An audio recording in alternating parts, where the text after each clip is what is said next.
तो आदाब, नमस्कार, गुड इवनिंग, सत श्री अकाल। एक बार फिर आप तमाम लोगों का स्वागत है क्राइम तक की कहानी के इस एपिसोड में। उम्मीद है पूरी फैमिली अच्छी होगी, अपना ख्याल रख रही होगी। आज सबसे पहले गांधी जयंती की बहुत बहुत आप तमाम लोगों को बधाई। तो हैप्पी गांधी जयंती। और साथ में अपने लाल बहादुर शास्त्री जी, इनका भी आज जन्मदिन है। दो कद्दावर नेता हमारे देश के।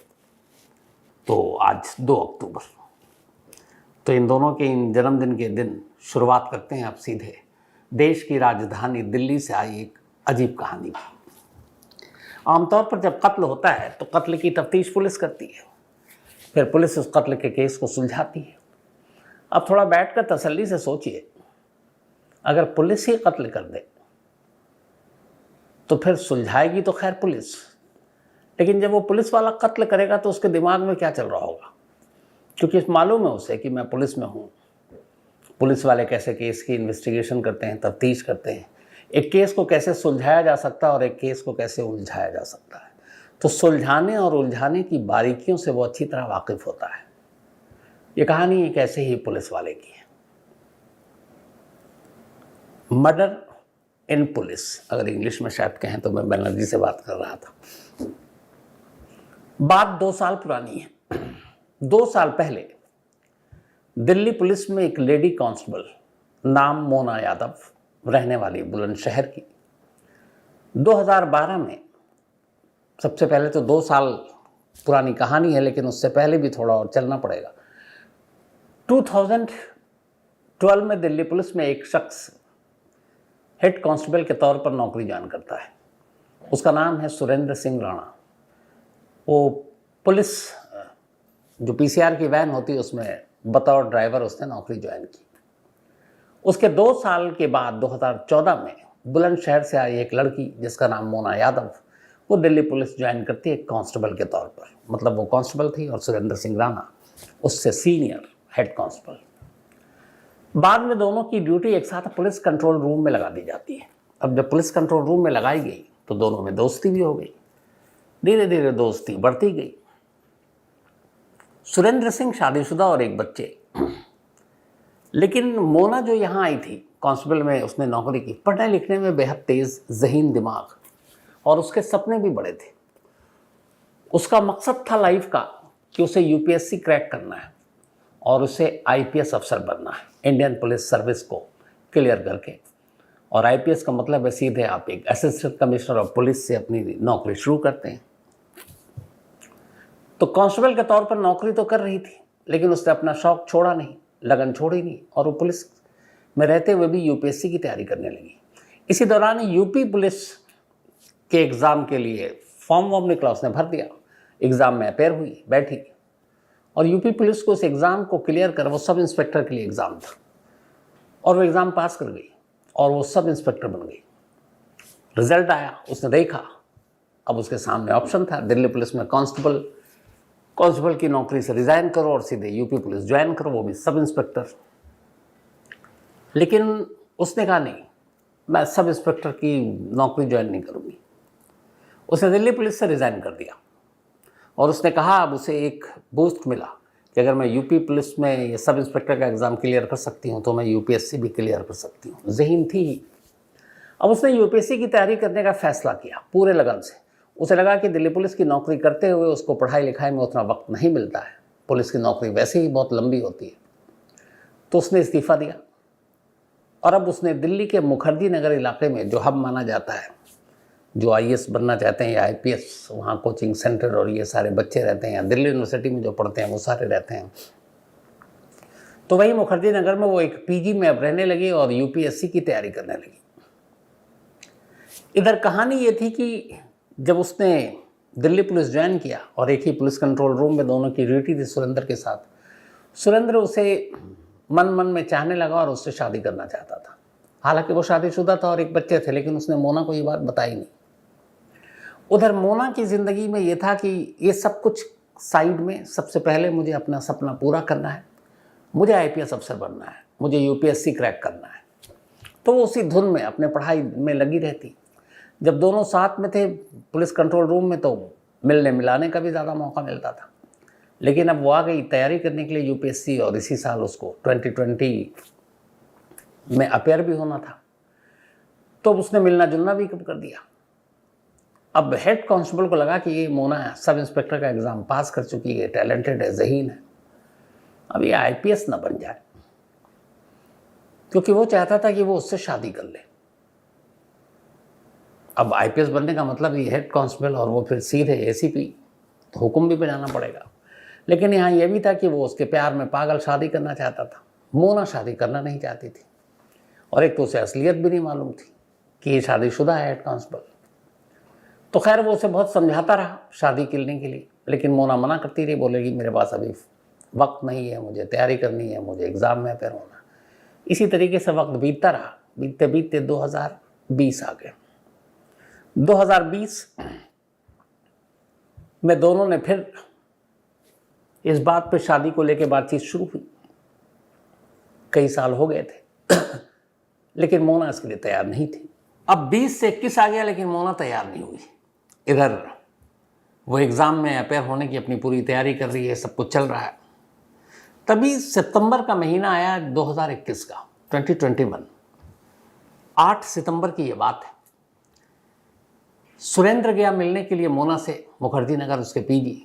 उसके बाद उसने कहा आओ चलो, तुम बहुत पढ़ाई लिखाई कर रही हो, तुम्हें थोड़ा आउटिंग करा के लाते हैं। वो अपनी गाड़ी में उसको बिठा कर ले गया। अब गाड़ी में लेकर गया, फिर उसने गाड़ी के अंदर जिक्र छेड़ दिया शादी। मोना ने मना किया, उसे गुस्सा आ गया। अब वो गाड़ी को ड्राइव करते हुए सीधे बुराड़ी ले गया। दिल्ली में वही बुराड़ी जहाँ कुछ साल पहले एक ही घर में 11 लोगों ने खुदकुशी की थी। उस बुराड़ी में एक इलाका है पुश्ता, सन्नाटा है वहाँ पर, रात का वक्त हो गया था। तो उसी पुश्ता के करीब आसपास में कोई था ही नहीं। उसने गाड़ी रोकी, फिर उसने शादी की बात की। मोना ने मना कर दिया। गुस्से में उसने उसका गला पकड़ा और गला घोंट दिया। कार के अंदर ही मोना का कत्ल हो चुका था, और कातिल कोई और नहीं, दिल्ली पुलिस का एक हेड कांस्टेबल था। कत्ल करने के बाद अब उसने मोना के मोबाइल, आईडी कार्ड, ये सारी एटीएम, ये सारी कार्ड वार्ड सारा अपने पास रख लिया। उसके बाद उसने लाश उठाई कार से, और वहीं किनारे एक नाला था, थोड़ा सा पानी था, सूखा था, उसमें थोड़ा सा उसने गड्ढा किया। उस गड्ढे में लाश मोना की डाली, उस पर मिट्टी डाली, और फिर आसपास उसने ढूंढा, कुछ पत्थर मिले, उसने उस मिट्टी के ऊपर पत्थर रख दिए। ये सब करने के बाद वो घर लौटा है। अब घर आने के बाद धीरे धीरे वक्त बीता। मोना चूँकि स्टडी कर रही थी बुलंदशहर के, उसके घर वालों को मालूम था। पढ़ाई लिखाई में कई दिन बात नहीं करती, लेकिन ऐसा भी नहीं है कि महीनों बात ना करे। करीब हफ्ता बीत गया। घर वाले मोना को फ़ोन कर रहे थे, वो उठा नहीं रही थी। घर वालों को फिक्र हुई। अब जब फिक्र हुई तो उन्होंने फिर सुरेंद्र से पूछा, क्योंकि सुरेंद्र जानते थे कि एक तरह से उसका दोस्त, वो उसके घर भी गया था सुरेंद्र कई बार, और एक ही विभाग पुलिस में है। तो सुरेंद्र ने कहा कि नहीं, वो यहाँ है नहीं, पर मुझे लगता है कि एक अरविंद नाम के किसी लड़के के साथ उसका अफेयर था, तो उसी के पास इधर उधर गई होगी। करते करते पूरा महीना लगभग बीतने वाला था। 8 सितंबर को यह कत्ल हुआ था। 20 अक्टूबर की तारीख आ गई 2021। मोना के घर वालों को अब चिंता सताने लगी कि लगभग महीना हो रहा और कोई कांटेक्ट नहीं। वो दिल्ली आ गए। उन्होंने सारा इधर उधर पता किया। सुरेंद्र ने भी कहा कि मेरी मुलाकात नहीं हुई है। उसके बाद आखिरकार 20 अक्टूबर 2021 को मोना के घर वालों ने मुखर्जी नगर पुलिस स्टेशन में एक रिपोर्ट लिखाई, गुमशुदगी की रिपोर्ट। अब पुलिस ने इधर उधर तफ्तीश की। हालांकि अपने ही डिपार्टमेंट कुछ दिन पहले ही इस्तीफा दिया, लेकिन उन्हीं की दिल्ली पुलिस की एक्स कांस्टेबल की गुमशुदगी का मामला था, पर शायद दिल्ली पुलिस ने उस केस को भी वैसे ही हल्के में लिया। अब इधर जब रिपोर्ट लिखाई गई तो खुद सुरेंद्र भी घर वालों के साथ मोना के पहुंचा, पुलिस स्टेशन में रिपोर्ट लिखाया। फिर उनके साथ जहाँ जहाँ वो कोई जानकार हो, कोई रिश्तेदार हो, वहाँ वहाँ भी जाता, ढूंढता, उनके साथ रहता, कहता मैं पता करूँगा। घर वालों को तसल्ली दिलासा देता रहता। फिर कुछ दिनों बाद उसने घर वालों को फ़ोन किया। उसने कहा मेरे को पता चला है मेरे मुखबिर से कि मोना का एक अरविंद नाम के लड़के के साथ अफेयर था और दोनों ने भागकर शादी कर ली। घर वालों को लगा ठीक है, कर ली तो बता तो देना चाहिए घर वाले को, लेकिन फिर भी तसल्ली तो हुई नहीं। अब इसने खेल करना शुरू किया। चूँकि दिल्ली पुलिस में था, अब ये पुलिसिया दिमाग चलाना लगता है। इसने मोना के फ़ोन, मोना का एटीएम, मोना का आधार, ये सब अपने पास रखा हुआ था। चूँकि मोना और इसकी दोस्ती थी तो अक्सर ये लोग मोबाइल पे जो बात करते थे, कई बार वो बातचीत को ये रिकॉर्ड भी कर लेता था। तो मोना के कुछ ऑडियो क्लिप इसके मोबाइल में थे। हाँ, जैसे बातचीत हो रही, कैसी हो, अच्छा मैं ठीक हूँ, मैं भी बिज़ी हूँ, ये हूँ वो हूँ, पर चिंता मत करो, मैं सब ठीक है। ऐसे कुछ ऑडियो को इसने निकाला और उसको एडिट किया, और उसको एडिट करने के बाद अब मोना के घर वालों को ये मोबाइल पे उस ऑडियो को सुना देता, मैं ठीक हूँ, अभी बिज़ी हूँ, बाद में बात करूँगी। 3-4 बार उसने ऐसा किया, घर वालों को लगा चलो बेटी की आवाज़ सुन रहे हैं, और ये अलग अलग नंबरों से आता था, तो उन्हें भी तसल्ली हो गई कि ठीक है। पर कुछ दिनों के बाद उसे एहसास हुआ, बल्कि कुछ महीने के बाद, कि ऑडियो क्लिप से कब तक घर वालों को बहलाते रहेंगे और वही एक ही पुराना राग और टेप कब तक सुनाते रहेंगे, मैं ठीक हूँ, ये हूँ, तो कहीं डाउट ना हो जाए। अब उसने दूसरा सोचा कि क्या करें, पुलिसिया दिमाग चल रहा है ये सारा, कि केस को कैसे सुलझाते हैं और एक को कैसे उलझाते हैं। अब उसने ये किया कि उसका एक साला जिसका नाम रविंदर, उसने पहली बार अपने साले को इस साजिश में शामिल किया, उसे पूरी सच्चाई बता दी कैसे ऐसे उसने कत्ल किया। अब उसने साले को कहा कि तू जो है अरविंद बन जा, और अरविंद बन करके तू मेरे कहने पर इस नंबर पे तू फ़ोन कर, और तुझे जो जो कह रहा हूँ वो करना। अब इन्होंने अलग अलग नंबरों से अरविंद ने, बल्कि इसका जो साला है रविंदर, वो अरविंद बनकर मोना के घर फ़ोन कर रहा है और कह रहा है जी मैं अरविंद बोल रहा हूँ, मैं मोना से प्यार करता हूँ, हम दोनों ने शादी कर ली है, लेकिन मेरे घर वाले इस शादी के ख़िलाफ़ हैं, हम दोनों की जान के दुश्मन हो गए हैं।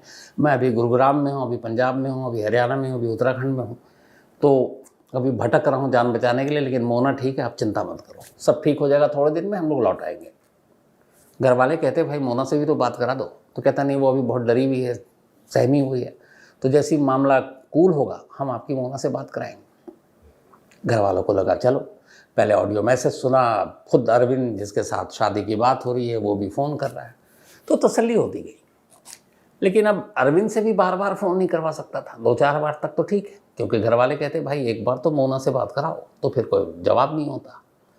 तो अब अपने हवलदार हेड कांस्टेबल सुरेंद्र को लगा कि ये वाला भी अब ट्रिक ज़्यादा दिन नहीं चलेगा, तो ऑडियो मैसेज हो गया। अब ये एक फेक दूसरे को अरविंद बनाकर कॉल भी करा दिया। अब क्या, अब उसने इस बीच में क्या किया कि एटीएम को अलग अलग शहरों में जाकर यूज़ करना शुरू किया, ताकि बैंक से या पुलिस वाले इन्वेस्टिगेट करें तो पता चले कि हाँ भाई एटीएम यूज़ हो रहा है। कभी मसूरी में यूज़ हो रहा है, कभी चंडीगढ़ में यूज़ हो रहा है, कभी गुड़गांव में यूज़ हो रहा है, या गुरुग्राम में जिसे कहें, कभी दिल्ली में भी यूज़ हो रहा है। तो यह है कि यूज़ हो रहा है, इसका मतलब है मोना जिंदा है। तो उसने अलग अलग जगहों पे एटीएम भी यूज़ किए। अब जब पुलिस मिसिंग की रिपोर्ट है तो कुछ तफ्तीश की, तो ये भी देखा कि हाँ भाई एटीएम भी यूज़ हो रहा है, कॉल भी आ गया घर पे, तो पुलिस ने भी फिर सुस्त रफ्तारी से इस जांच को कर दिया कि वो अपनी मर्जी से ही गई है। तब घर वालों को भी अच्छा ये सारी चीज़ें होती, और वो रिपोर्ट भी घर वालों को खुद दे रहा, क्योंकि पुलिस में है कि हमारे मुखबिर से ये पता चला और हमने इन्वेस्टिगेट किया, उसके बैंक डिटेल भी देखा, और उसमें उसका ट्रांजैक्शन है, वो पैसे भी निकाल रही है, अभी मसूरी से निकाला, अभी वहाँ से निकाला। तो घर वालों को लगता कि चलो यार, उसने फ़ोन पे बात भी की, अरविंद ने भी बात की, पैसे भी निकल रहे हैं, तो लड़की ठीक ठाक सही सलामत है। अब ये भी हो गया। अच्छा, ये पूरा 21 और 22 का वो दौर था जब कोरोना था, तो कोरोना में 2 गज की दूरी भी थी, मास्क ज़रूरी भी, तो उसमें ये भी था कि भाई लोगों का एक दूसरे के आना जाना भी कम था कोरोना के कहर की वजह से, और ख़ासतौर पर 21 में तो और भी ज़्यादा था, और ये सितंबर की बात थी 21 की जब वो गायब हुई थी। तो फिर इसने कहा कि अब पुलिसिया दिमाग फिर चलाया, अब क्या, जिससे घर वालों को ये यकीन दिलाए कि मोना जिंदा है। अब आधार कार्ड तो था ही, उसने एक लड़की को चुना, किसी जानने वाली को, पुलिस वाला है, बहुत सारे नेटवर्क हैं उसके। मास्क उस वक्त ज़रूरी था। अब वो लड़की को लेकर गया किसी गवर्नमेंट सेंटर में जहाँ वैक्सीनेशन वाली चीज़ होती है।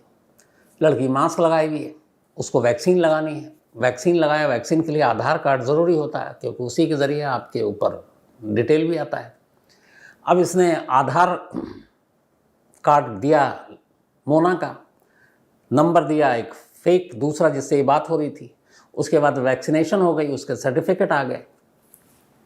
अब उसके बाद इसने कहा मुझे ये भी पता चला है कि वो मोना ठीक है, सही सलामत है, अभी उसने वैक्सीनेशन भी कराई है, और वो वैक्सीनेशन का सर्टिफिकेट भी घर पे भेज देता।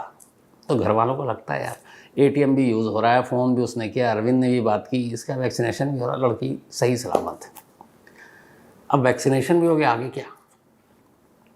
इसने कहा कि मुझे हर हाल में हर महीने इस बात के सबूत देने हैं कि मोना जिंदा है। अब इसने एक नया पैतरा अपनाया।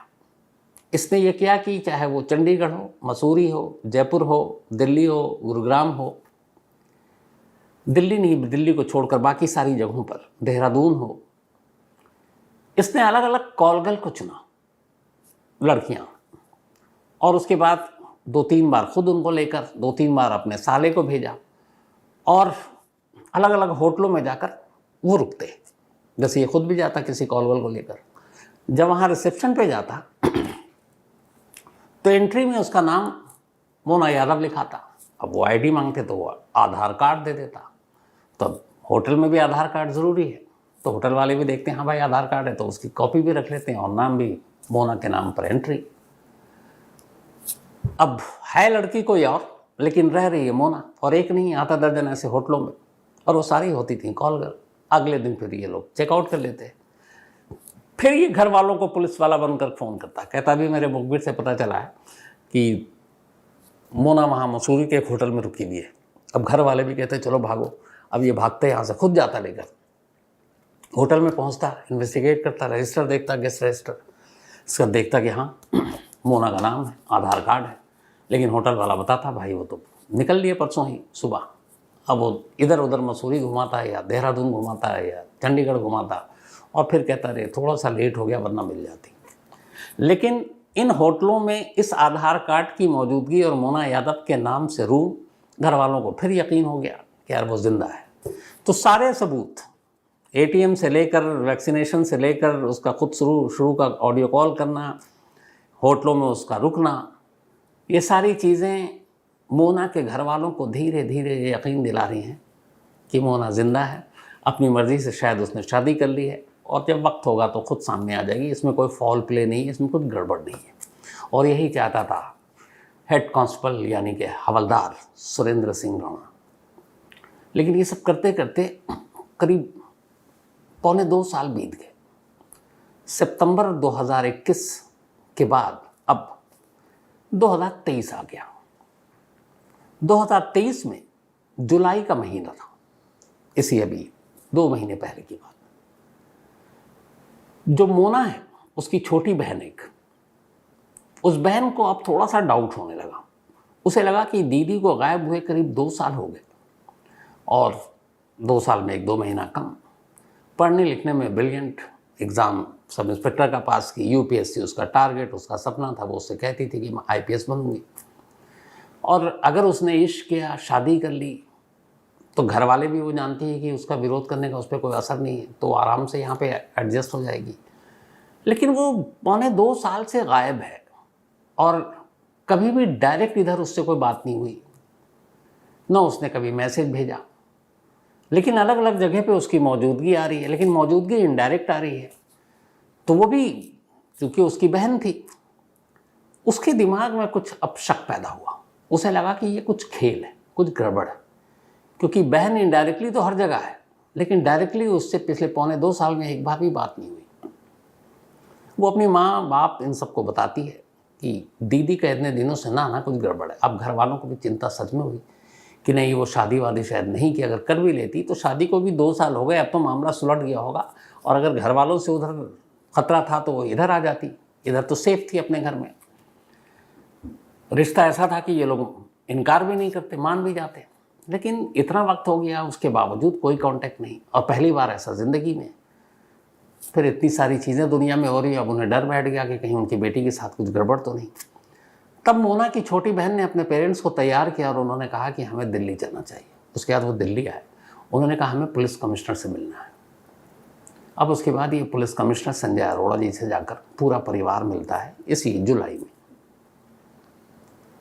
जाकर वो सारी बात बताते हैं कि पहले दिल्ली पुलिस में कांस्टेबल थी, फिर उसका एग्ज़ाम क्रैक हो गया, वो सब इंस्पेक्टर पास हो गए यूपी में, लेकिन उसने ज्वाइन नहीं किया। दिल्ली पुलिस से रिज़ाइन करके उसका सपना था UPSC क्लियर करना, IPS बनना। अब ये सारी जब कहानी सुनी तो दिल्ली के पुलिस कमिश्नर को भी लगा कि एक ब्रिलियंट लड़की, एक ज़हीन लड़की, और उसका यूँ गायब होना, और पहले तो हैरान, और आज तक पता नहीं। तो उन्होंने पहले तो रिपोर्ट ली, पता चला कि हाँ उसकी कोई जानकारी नहीं है। तब उन्होंने फ़ौरन उसी वक्त फैमिली से मिलने के बाद ऑर्डर पास किया और कहा कि इस मामले की क्राइम ब्रांच को जांच सौंपी जानी चाहिए। अब क्राइम ब्रांच के पास सीधे कमिश्नर से हुक्म कि भाई ढूंढो। अब क्राइम ब्रांच पहली बार तलाशी में जुट गई कि आखिर एक दिल्ली पुलिस की एक्स कांस्टेबल कहाँ गुम हो गई। सबसे पहले उन्होंने घर वालों के बयान दर्ज किए, घर वालों से पूछा पूरे 1.25 साल के किस्से। तो घर वालों ने बताया कि जब वो गई उसके बाद उसके कुछ फ़ोन आए थे, वही ऑडियो वाले, और एक लड़के का फ़ोन आता था जिसका नाम अरविंद है, जिसके साथ उसने कहा कि हमने शादी कर ली, और वो अलग अलग नंबरों से फ़ोन करता था, लेकिन अब उसका फ़ोन आना भी बंद हो गया। तो पुलिस ने कहा ठीक है वो नंबर आप बताएं। अच्छा, घर वालों बेटी गायब है, एक फ़ोन कर रहा, तो नंबर तो रखेंगे सेव। उन्होंने वो नंबर सेव रखे हुए थे। अब क्राइम ब्रांच ने उन नंबरों को ले लिया। उन नंबरों को जब खंगाला, कम से कम 3 से 4 ऐसे अलग अलग नंबर आए जिससे कॉल करता था अरविंद। तो पता चला कि ये सारे नंबर, जो सिम कार्ड था वो फेक आईडी पे लिया गया था, मतलब नाम पता सब फर्जी था। तब पुलिस को लगा कि इस फेक आईडी पे लिया गया है, तो कई लोगों तक पहुंची हुई पुलिस। उन्होंने कहा भैया ये हमारा है, लेकिन ये हम यूज़ नहीं करते, ना कभी सिम यूज़ किया। उसके बारे में खंगाला तो पुलिस को लगा उसका बयान सच है। तो मामला आकर रुक गया कि फेक आईडी पर लिया गया है। अब असली कौन कर रहा था अरविंद बनकर के, ये तो पता चले। इसी दौरान में अब ये सारे जो फॉर्म, आप चाहे फेक लें या रियल लें, आपको सिम लेने के लिए फॉर्म भरना पड़ता है एक फॉर्म पे, और फॉर्म के साथ आपको फ़ोटो देनी पड़ती है। हमारे अपने देश में ये पूरा रूल है। एक फॉर्म पे पुलिस को सभी फॉर्म पे अलग अलग तस्वीरें थी। अब तस्वीर और नाम किसी और का, चेहरा किसी और का। तो खैर वो सारी कलेक्ट कर ली पुलिस ने। सब दिन पता चला गया तो फेक आईडी से लिया गया, लेकिन उन फॉर्म को संभाल कर रखा। जब फॉर्म को संभाल कर रखा तो फिर उसमें तस्वीरें थी, सारी तस्वीरें निकल आई थी कि ये सब फेक है। फिर भी उन तस्वीरों को एक बार पुलिस ने मोना के घर वालों को दिखाई कि ये फॉर्म है, ये नंबर, आप ये नाम जानते हैं। उन्होंने कहा हम किसी को नहीं जानते। लेकिन अचानक एक तस्वीर देखकर उनकी फैमिली थोड़ी सी चौंकी। उसने कहा इस तस्वीर में जो शख्स है इसको हम लोग जानते हैं। तो उसने पूछा ये कौन है? तो बोला कि मोना के एक दोस्त और सीनियर थे दिल्ली पुलिस में, सुरेंद्र सिंह राणा। उनके साले के साथ ये कई बार मिला है। अच्छा, सुरेंद्र सिंह भी घर जाता था, कई बार साले को भी ले गया था, तो ये भी जाते थे क्योंकि एक ही डिपार्टमेंट पुलिस में थे। तो उसने कहा कि ये साले के साथ उनके आया हमारे घर पे। अब पुलिस चौंकी कि सुरेंद्र सिंह के साले के साथ ये आया, तो इसका क्या कनेक्शन? राजपाल नाम था उस फॉर्म पे। अब जब उन्होंने कहा कि ये बताया कि इसका नाम राजपाल है, तो पुलिस सीधे सुरेंद्र के, क्योंकि अभी तक पुलिस को ये था कि शायद इसी का कुछ काम है गुमशुदगी में, वो पहुंची सुरेंद्र के साले रविंदर के पास। रविंदर के पास पहुंचकर उसने पूछा कि यार तुम्हारा कोई दोस्त है राजपाल? रविंदर ने कहा है। वो राजपाल के पास ले गया। अब पुलिस ने राजपाल को उठा लिया। उठाने के बाद थाने लाई। अब पूछा कि ये एक नंबर है, इसके ऊपर तेरा फ़ोटो कैसे? उसने कहा साहब हमने ये नंबर या मेरा फ़ोटो इसलिए है कि मुझे रविंदर ने कहा था, हेड कांस्टेबल सुरेंद्र के साले ने। अब जब ये खुलासा हुआ तो पुलिस ने रविंदर को भी उठा लिया, हवलदार के साले को। अब उन दोनों से गहराई से पूछताछ हुई। कमिश्नर साहब का ऊपर से हुक्म है, सुलझाना है, तो कोताही तो कोई बरतेंगे नहीं। तो अच्छी पूछताछ हुई, अच्छी ठुकाई भी हुई। दोनों खुल गए। उन्होंने कहा हम लोगों ने कुछ नहीं किया, हमारी कोई गलती नहीं है। हाँ हमने फेक कॉल किया, हमने फेक ये किया, लेकिन साहब हमने मोना को नहीं मारा। अब जैसे ही बोला मारा तो पुलिस के कान खड़े हुए, मतलब मोना जिंदा ही नहीं है। तो ये 2 साल से कौन है जिसको जिंदा रखने के हर सबूत मुहैया कराए गए? तो उसने कहा कि मोना को सुरेंद्र ने मारा। अब पुलिस को जैसे ही पता चला तो यही था कि ढूंढ रहे हैं, इधर उधर मालूम चला कि अपने डिपार्टमेंट में। अब उन 2 गवाहों की गवाही के आधार पर पुलिस ने अपने ही महकमे के हवलदार यानी कि हेड कांस्टेबल सुरेंद्र सिंह राणा को उठा लिया और अब उससे तसल्ली से पूछताछ हुई। उसे पता चल गया कि उसका साला और साले का दोस्त दोनों अपनी जुबान खोल चुके हैं, उसके पास अब कोई रास्ता नहीं है। इसके बाद उसने पुलिस को कहा चलिए मेरे साथ। पुलिस की गाड़ी में बैठा और इसके बाद 30 सितंबर को, ठीक सितंबर 2021, 20 सितंबर को गायब हुई थी और वही सितंबर का महीना 2 साल बाद घूम कर आया। सुरेंद्र उन पुलिस वालों को अपने साथ बुराड़ी के उस पुश्ता इलाके के उसी नाले के करीब ले जाता है। कुछ सफाई कर्मचारी भी साथ थे। वहाँ नाले के पास इस बार पानी था, पहले सूखा था। अब उन पानी के अंदर से वो इशारा करता और उसी जगह से कुछ पत्थर वत्थर थे, उसको हटाने का काम शुरू होता है। थोड़ी देर के बाद सफाई कर्मचारी अंदर से उस नाले के एक कंकाल लेकर बाहर निकलते हैं। अब ये कंकाल इस बात की गवाही दे रहा था कि किसी इंसान का है, और जगह जिस शख्स ने बताया यानी कि हवलदार ने, तो उससे भी ये सबूत मिल रहा था कि कंकाल किसी और का नहीं बल्कि मोना यादव का है। लेकिन सबूत तो पुख्ता चाहिए। पुलिस ने कंकाल को लिया और फिर हॉस्पिटल भेज दिया। फिर मोना के परिवार वालों को बुलाया, उनसे डीएनए उनका सैंपल लिया और उस सैंपल को अब हॉस्पिटल भेज दिया ताकि उस कंकाल का सैंपल उस डीएनए से मैच कराएं तो 100% क्लियर हो जाएगा कि मरने वाली मोना है। लेकिन क्लियर अभी इसलिए भी हो गया है क्योंकि जिस जगह कातिल ने इशारा किया कि उसने कहाँ लाश छुपाई, उसी जगह से वो कंकाल बरामद हुआ। तो तसल्ली से पूछताछ हुई। सुरेंद्र ने कत्ल की वजह वही बताई कि उसने कभी उससे नहीं बताया कि वो शादीशुदा है, एक बच्चा है उसका, लेकिन वो उससे शादी करना चाहता था। लेकिन वो एसआई का जब इंस्पेक्टर सब इंस्पेक्टर का क्लियर कर ली तो उसको कॉन्फिडेंस आ गया कि वो यूपीएससी भी क्लियर करेगी, और अगर वो आईपीएस बन जाती तो फिर वो मुझसे कभी शादी भी नहीं करती, और क्या पता आगे चलकर ये राज भी खुल जाता कि वो खुद शादीशुदा है। तो इसीलिए वो चाहता नहीं था कि वो यूपीएससी का एग्ज़ाम दे, बल्कि वो चाहता था कि बस वो उससे शादी कर ले इससे पहले कि उसका राज खुल जाए। लेकिन मोना कभी इस रिश्ते के लिए तैयार नहीं थी। उसका सारा धुन, सारा एम, सारा मकसद सिर्फ और सिर्फ यूपीएससी और आईपीएस था, और इसीलिए वो उसकी बातों को हमेशा टालती थी। और इसी बात पर 20 सितंबर को जब उसने आखिरी बार बात की तो उसे गुस्सा आया और उसने उसे मार डाला। मारने के बाद इस जगह पर उसने उसी बुराड़ी के पास लाश को दफना दिया। लेकिन वो एक पुलिस वाला था तो उसे लगा कि पुलिस ढूंढेगी तो ज़रूर, तो उसने सोचा कि कम से कम इस मामले को जब तक पूरी तरह से ठंडे बस्ते में न चला जाए, मुझे मोना को ज़िंदा रखना है और ज़िंदा रखने के सारे सबूत चाहिए। इसीलिए उसने उसका आधार, उसका एटीएम, उसके फ़ोन सब कुछ रखा। फिर अलग अलग वैक्सीनेशन भी कराया, अलग अलग होटलों में उसके आईडी के थ्रू दूसरी कॉल गर्ल को ठहराया, फ़ोन कराया, अरविंद नाम का एक नया कैरेक्टर पैदा किया। मतलब एक केस को उलझाने के लिए जो पुलिसिया दिमाग लगाना चाहिए उसने वो सारे दिमाग लगा डाले, लेकिन आखिर में सच सामने आ ही गया। तो ये थी आज की कहानी। अब कहानी ख़त्म करूं उससे पहले वही अपना सिलसिला।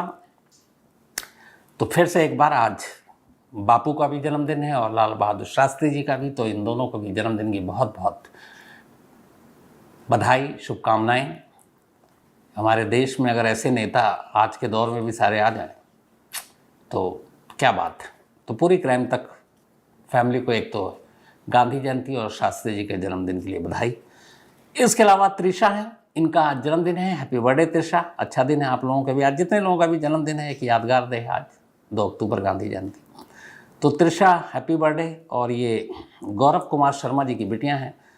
साथ ही तनवीर शेख, इनका भी आज जन्मदिन है, तो हैप्पी बर्थडे तनवीर। और ये आयशा मोमिन और मोहम्मद तनुक ने भेजा है। साथ ही सात्विक का भी आज जन्मदिन है, तो हैप्पी बर्थडे सात्विक। अभिषेक कुमार ने भेजा है। इसके अलावा अनमोल आवारे, इनकी सिस्टर का भी आज जन्मदिन है, तो हैप्पी बर्थडे बोल दीजिएगा अनमोल जी, आपने नाम लिखा नहीं है। सुजाता दंडेल, इनका भी आज जन्मदिन है, तो हैप्पी बर्थडे सुजाता जी। और ये सचिन जी ने भेजा, उनकी वाइफ हैं। साथ ही जर्नलिस्ट तजीन खान, इनका भी आज बर्थडे है, तो हैप्पी बर्थडे तजीन। और ये भेजा है तहरीन और मंसूर खान एंड यास्मीन ने। साथ ही दीक्षा पाठक, इनका भी आज जन्मदिन है, तो हैप्पी बर्थडे दीक्षा जी। और ये कुलदीप पाठक जी की पत्नी है। साथ ही मेमुना कुरैशी, इनका भी आज जन्मदिन है, तो हैप्पी बर्थडे मेमुना जी। और ये अशरफ लखानी उन्होंने भेजा है, और अशरफ जी ऑल द बेस्ट आपको, यूपीएससी की ये तैयारी कर रहे हैं। साथ ही देवहुटी सचपारा, इनका भी आज बर्थडे है, तो हैप्पी बर्थडे देवहुटी जी। और ये सुनील, इसके अलावा दक्षा एंड जशवी, इन्होंने भेजा है। विपिन यादव का भी आज बर्थडे है, बल्कि 30 को था, तो बिलेटेड हैप्पी बर्थडे विपिन साहब। और साथ ही